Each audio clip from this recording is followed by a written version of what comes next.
What a great stumping done by Liton Das, unbelievable bowling by Mehdi Hasan Miraj.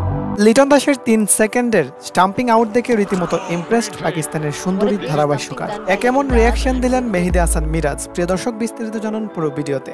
2 ম্যাচের test সিরিজের প্রথম ম্যাচে পাকিস্তানকে হারিয়ে দুর্দান্ত জয়ের পর দ্বিতীয় ম্যাচে খেলতে নেমেছে বাংলাদেশ। দ্বিতীয় ম্যাচের প্রথম দিনের খেলা বৃষ্টির কারণে স্থগিত ঘোষণা করা হয়। এরপর দ্বিতীয় দিন টসে জিতে প্রথমে বোলিং এর সিদ্ধান্ত নেয় নাজমুল হোসেন শান্তরা। দ্বিতীয় ম্যাচে শরীফুলকে রিপ্লেস করে নেওয়া হয়েছে তাসকিনকে। আর প্রথম ওভারেই বল করতে এসে আব্দুল্লাহ শফিককে বোল্ড আউট করেন তাসকিন আহমেদ। অপরদিকে ব্যাট হাতে আগ্রাসী ব্যাটিং করলেও 68 ওভার শেষে 6 উইকেট হারিয়ে 221 রান করতে পারে পাকিস্তান। এদিন বাংলাদেশের হয়ে শুরু থেকেই দুর্দান্ত বোলিং করেছেন তাসকিন আহমেদ, নাহিদ রানা, মেহেদী হাসান মিরাজ ও সাকিব আল হাসান। 2টি করে উইকেটস নিয়েছেন তাসকিন ও মেহেদী হাসান মিরাজ। এছাড়া 1টি করে উইকেটস নিয়েছেন নাহিদ রানা ও সাকিব হাসান। তবে এদিন 34তম ওভারে মেহেদী হাসান মিরাজের দ্বিতীয় বলে অবিশ্বাস্য এক স্টাম্পিং আউট করেন লিটন।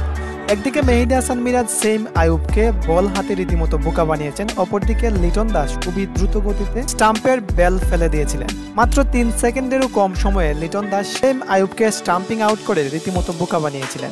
লিটন দাসের এই স্টাম্পিং আউট দেখে ওই সময় রীতিমতো ইমপ্রেসড হয়েছিলেন পাকিস্তানের এই সুন্দরী ধারাভাষ্যকার এবং তিনি লিটন দাসকে MS ধোনির সাথেও তুলনা করেছিলেন। আর ওই সময় মেহেদী হাসান মিরাজের রিয়াকশনটা ছিল দেখার মতো। প্রথমে ব্যাট করতে নেমে 71 ওভার ব্যাটিং করে 6 উইকেট হারিয়ে প্রথম ইনিংসে 3 সেশন শেষ করে 229 রান করতে পারে পাকিস্তান। তো প্রিয় দর্শক, দ্বিতীয় ম্যাচে পাকিস্তানকে হারিয়ে সিরিজ জিততে পারবে বাংলাদেশ। আপনার কি মনে হয়? আপনার মূল্যবান মতামত কমেন্টে জানিয়ে দিন।